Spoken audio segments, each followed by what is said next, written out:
Hello and welcome to the program. Today we run down the latest moves being made as the incoming Trump administration slowly begins to take shape, as well as other pressing stories from the United States and around the world. But before that, here's a look at the latest headlines. Mexico's economic minister suggests retaliatory tariffs on the United States if, in fact, the incoming Trump administration slaps tariffs on its southern neighbor. Donald Trump has threatened to put 25% tariffs on imports coming in from Mexico. Taiwan apologizes and removes a video of one of its journalists calling Donald Trump a convicted felon. The reporter, who works for a state-funded broadcaster, said America picked a convicted felon over a female president. The Philippines accuses China of trying to force the Southeast Asian nation to concede sovereign territory in the South China Sea. Manila says Beijing has increased patrols around the Scarborough Shoal. France sends its nuclear-powered aircraft carrier to Japan in a historic move. This is the first time the French carrier will sail through the South China Sea and dock in an Asian nation. And over 700,000 users delete their accounts on X and move to social media platform Blue Sky. This is as X reports an increase in AI-generated content and offensive posts.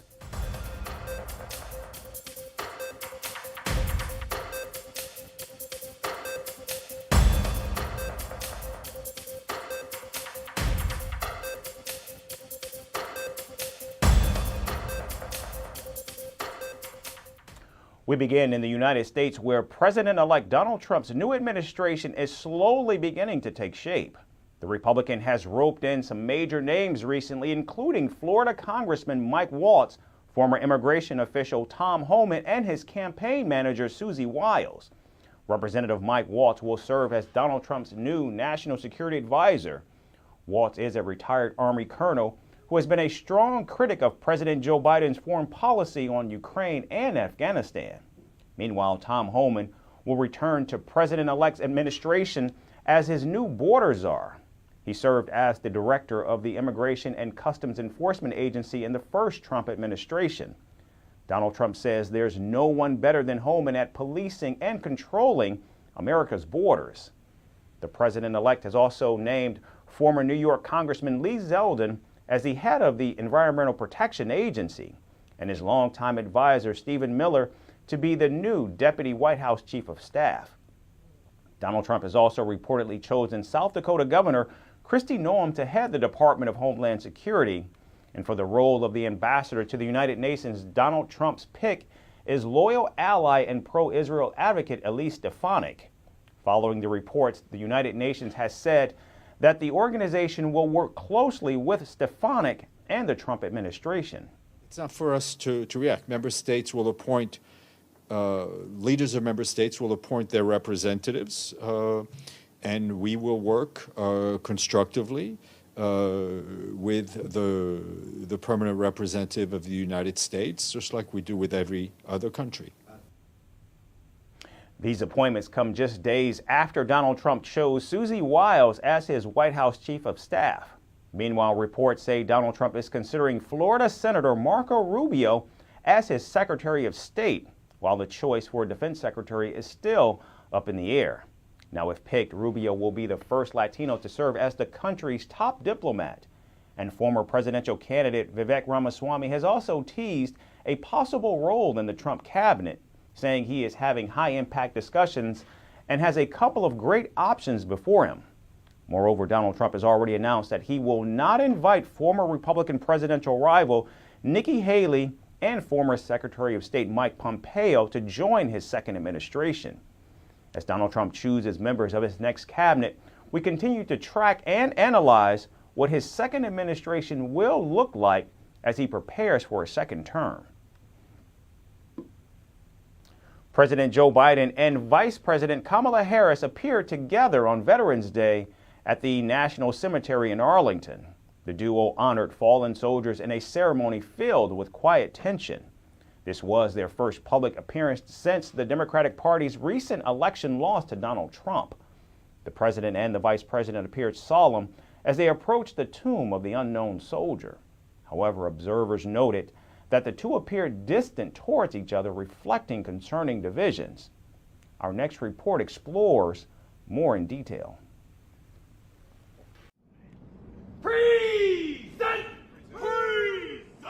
President Joe Biden and Vice President Kamala Harris appeared together in Arlington, Virginia for Veterans Day in what appeared to be an uneasy reunion. This was their first public appearance since the Democrats suffered a bruising defeat in the presidential election. The event, meant to honor the nation's veterans, was weighed down by palpable tension between the president and the vice president. Observers couldn't miss the awkwardness as the two stood side by side, laying a wreath at the tomb of the unknown soldier.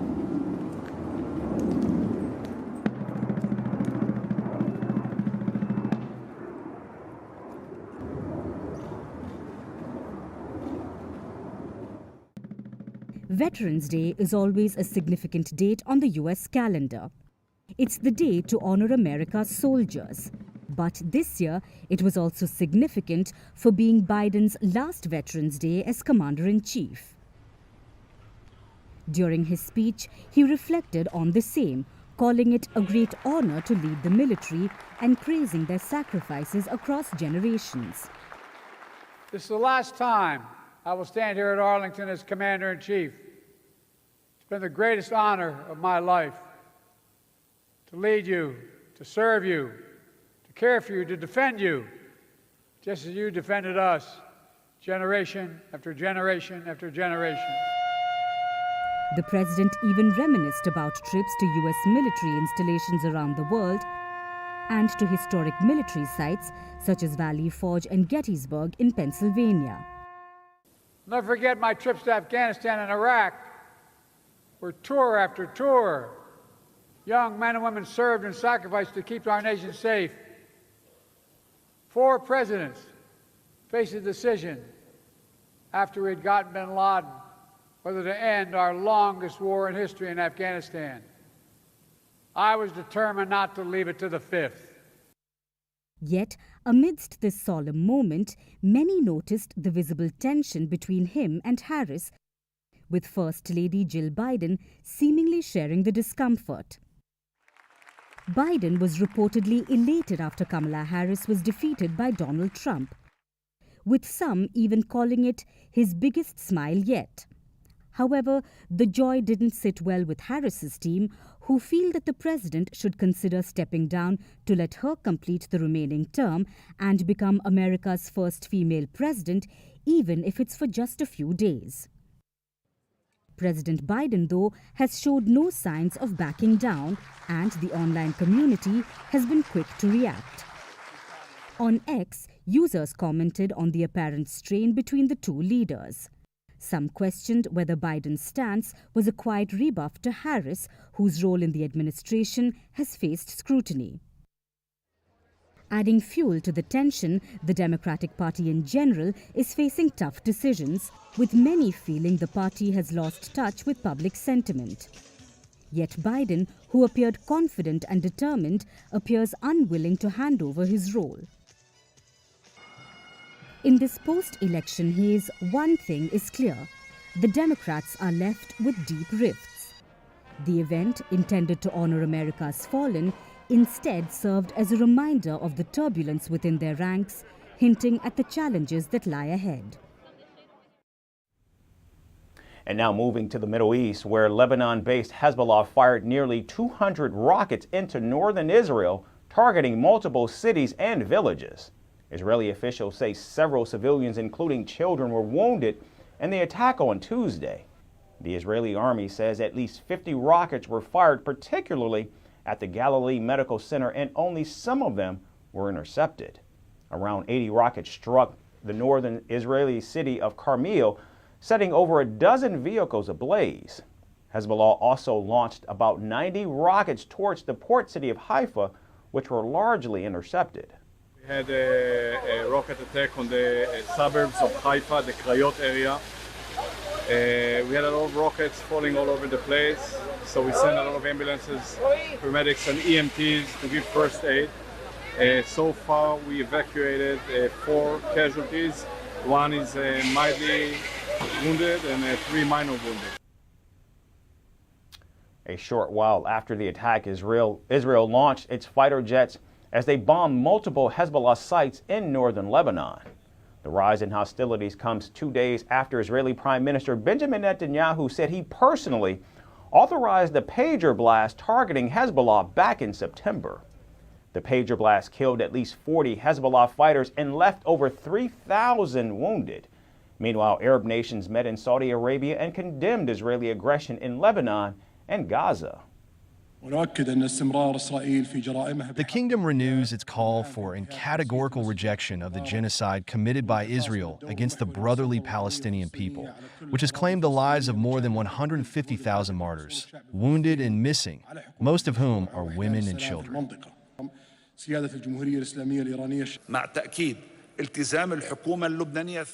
Today, we renew our call to our friends from the Arab and Islamic countries and to the entire international community to push with us to reach an immediate ceasefire and begin implementing this resolution as an entry point for permanent stability.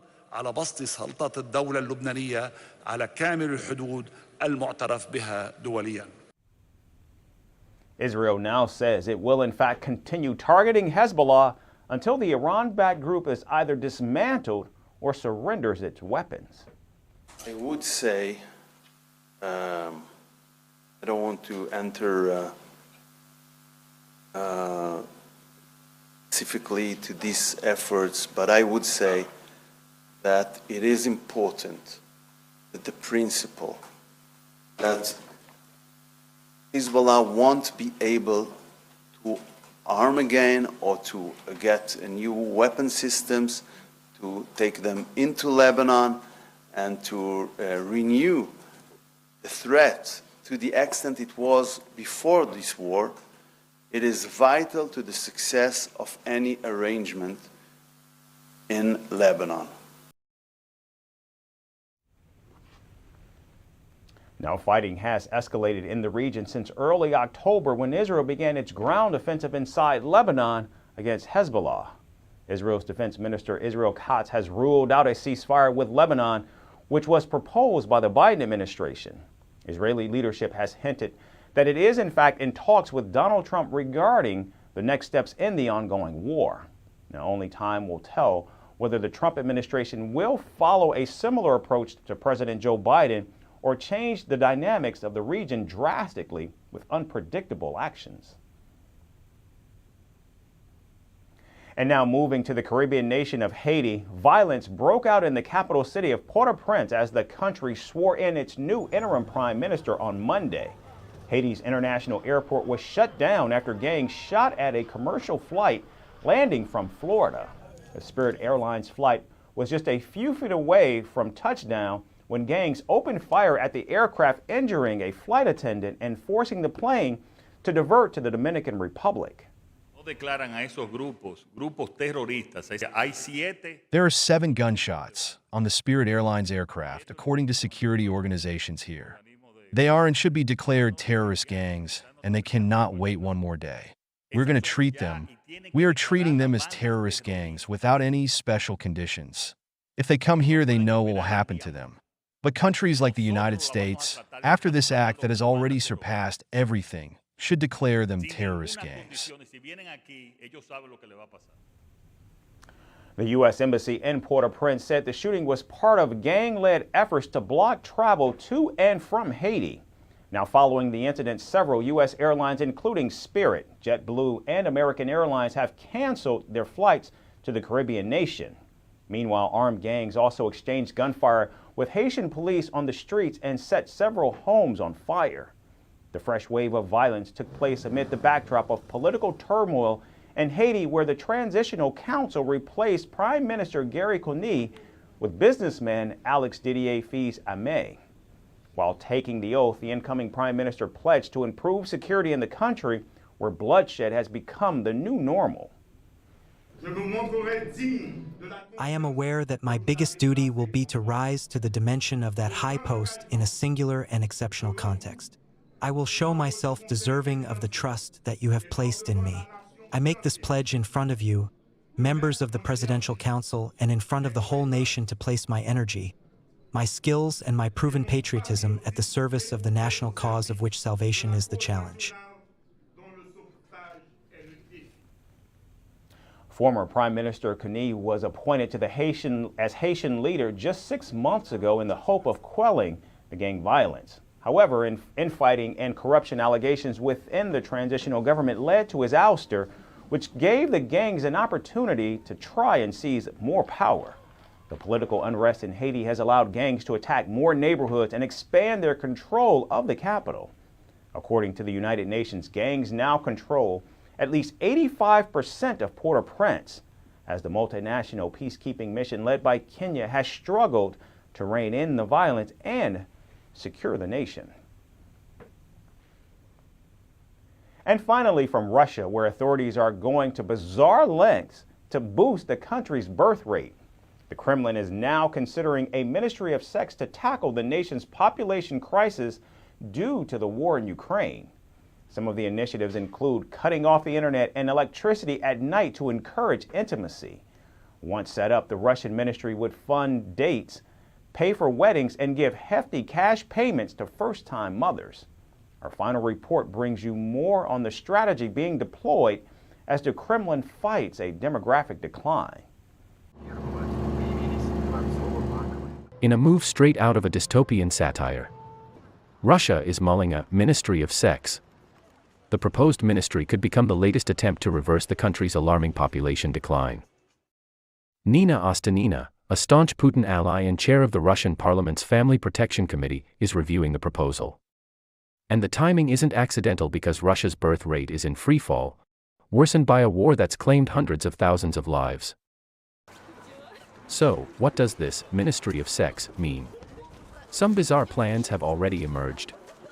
One idea is to plunge the country into nightly darkness.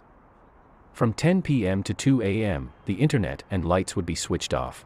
The goal: encourage couples to get intimate. The state could also start funding the first dates, up to 5,000 rubles, or over $50 for the first romantic night out. And, if a date leads to marriage, the state might just cover the wedding night. Public funds could pay for hotel rooms for newlyweds, up to $266. Russia is also considering paying stay-at-home mothers for doing housework. Apparently, scrubbing floors will now count toward pensions, and regions are rolling out their own incentives. In Khabarovsk, female students are paid over $1,152 for having a child. Meanwhile, Chelyabinsk is far more generous, offering over $10,000 for a firstborn. However, this is not the first time. A Russian official has declared to go further. Regional Health Minister Yevgeny Shestopolov earlier proposed a Sex at Work initiative. He suggested Russians make babies on coffee breaks, as life flies by too quickly. With the population in crisis, Russian authorities are not leaving any stone unturned to dive deep into personal lives. Female public sector workers are being ordered to fill out highly personal questionnaires about their sexual health. The forms ask about sexual history, birth control use, and even intimate questions about intercourse.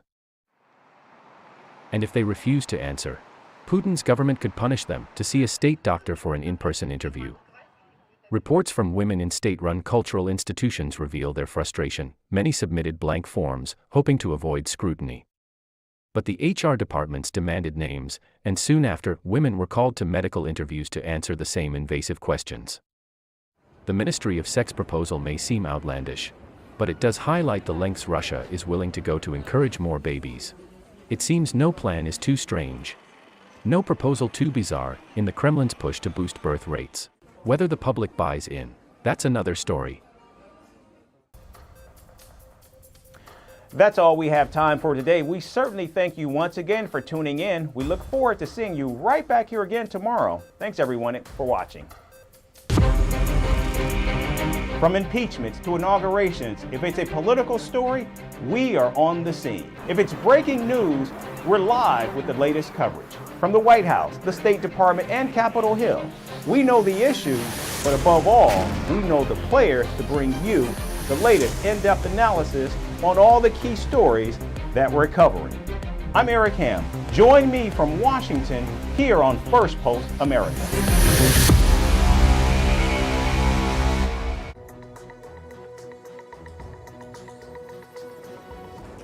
Hello and a very warm welcome. I am Gushin Garland and you're watching Firstpost. In the next few minutes, we bring you the top 50 updates from around the